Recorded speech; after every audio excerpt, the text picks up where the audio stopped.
সাবেক এমপি, উপস্থিত অন্যান্য কেন্দ্রীয় এবং স্থানীয় দায়িত্বশীল বিন্দু, প্রাণপ্রিয় তৌহিদি জনতা,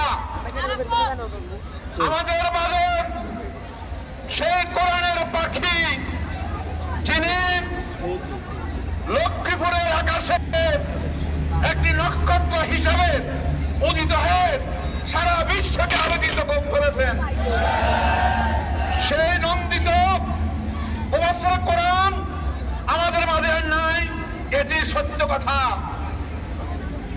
প্রিয় ভাইরা, তার তাফসীর, তার প্রাঞ্জল আলোচনা, ভাষার চাতুর্যতা এদেশের কোরআন প্রিয় মানুষদেরকে বিমোহিত করেছেন।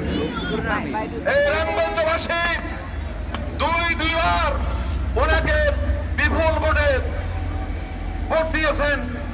আমরা সেই জন্য